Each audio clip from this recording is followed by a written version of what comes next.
A falta da liberdade de expressão também atingiu os roteiros de novela. Muitos trabalhos prontos foram inclusive proibidos de serem veiculados. Golpe, ferimento ou pancada com instrumento cortante ou contundente, corte, incisão, desgraça, infortúnio.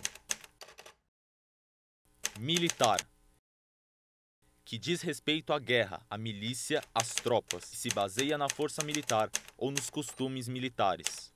Golpe militar, tomada do poder de um país pelos militares. O grande problema do Brasil, na realidade, nós vivemos os piores anos de nossas vidas profissionais durante a ditadura. Nada era possível fazer, porque para o artista é fundamental a plena liberdade. É claro que a gente encontrou escaramuças, encontramos formas de blefar com a censura, encontramos um tipo de nos comunicarmos por metáforas, mas o bom é falar com clareza com o grande público, principalmente na televisão, não é? A censura funcionava em cima das cópias dos filmes. Então, o filme era produzido, dirigido, feito, enfim, o filme era todo feito, todo terminado, finalizado. Quando ele estava pronto, faziam as cópias do filme. Essas cópias é que houve a censura. Então, assim, por um lado, isso significou perdas enormes, né? Porque você fazia um produto que, na verdade, você não sabia se depois ia ser viável.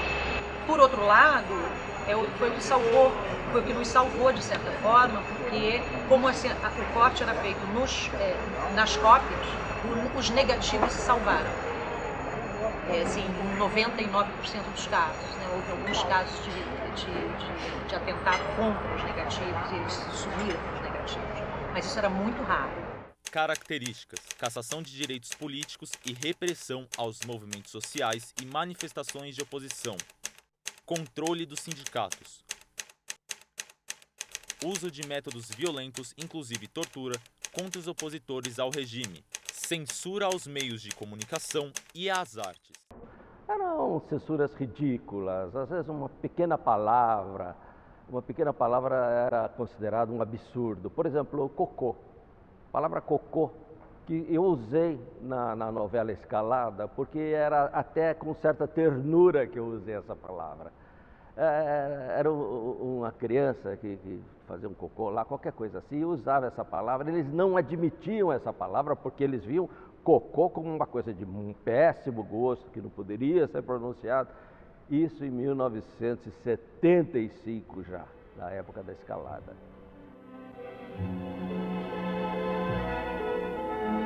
Quando foi ficando mais claro o que é que interessava, digamos assim, na censura para os deputados, eles também usavam o que a gente chamava, que eu chamo de boi de piranha, a tática do boi de piranha. O que é o boi de piranha?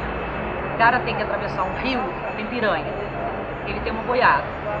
Então ele não sabe se ele tem piranha ou não, né? Então o que ele faz? Ele pega um dos bois dele e atravessa o rio com ele. Se o boi chegar do outro lado, ele atravessa com a boiada.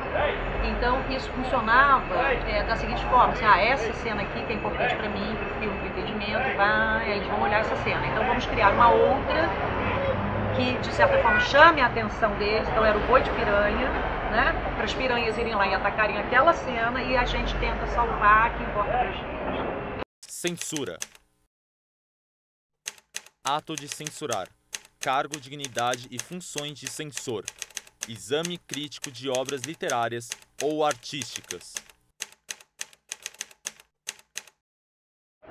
Alterávamos ou não algumas coisas, voltávamos a Brasília para discutir o que nos parecia fundamental manter. Mas nem sempre conseguíamos, né? Então vivíamos em função de agradar aqueles autoritários e arrogantes censores. Se o nosso cinema continua existindo, apesar da censura, ele continua existindo porque eles tiveram essa coragem de criar formas de resistência, de luta, porque o objetivo de um filme é chegar na sala. Se ele não chega na sala, ele não existe. Então, ou você vai lá e tenta negociar com os caras de alguma forma, de algum jeito, você cria artifícios, ou você não vai mais poder existir. Então, eles conseguiram fazer existir. Acho que isso é uma coisa que merece um registro.